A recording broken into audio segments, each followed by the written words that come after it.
Hey, it's Fuzzy. Today I want to do a review on a stick welder.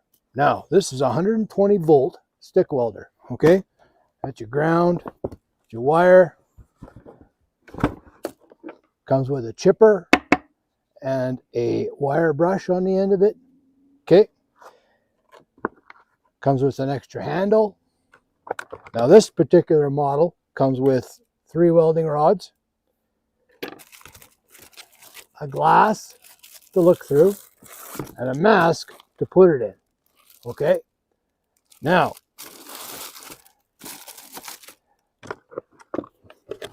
so there's your switch, on, off, and then right here is you push this down and you throw a welding rod in there, okay?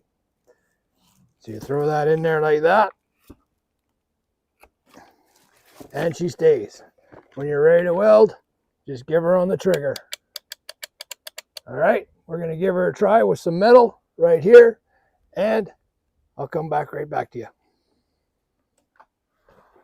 Okay, we got our ground on, we got some metal, and now we're gonna turn it on. Okay, we got our welding rod. I got my glasses on. Now we're gonna give her.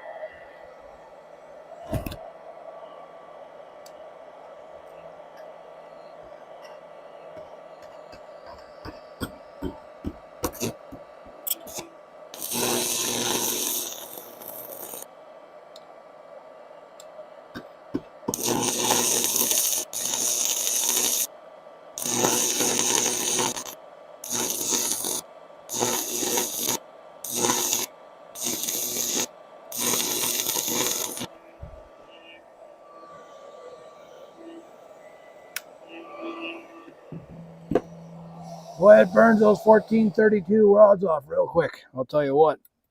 You can't keep up with it. It's burning so fast. But anyway, you got your self a weld.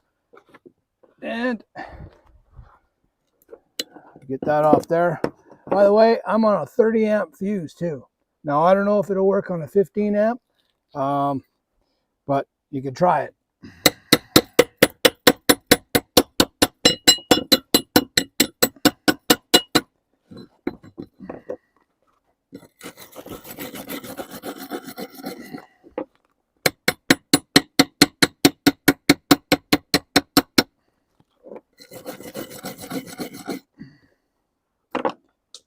Oh. All right, there you go. Makes a nice little weld. This is 1/8 stuff. Oh, I'm not sure if it would, 1/4 inch might be a little bit too much. 3/16 might be okay with that rod. You could try 11/32 too. And then go from there, right? So yeah, makes a nice little weld. Good enough for patching stuff or making small little things. But all in all, nice little welder, man. And convenient. All right, that's my review. Thanks for coming.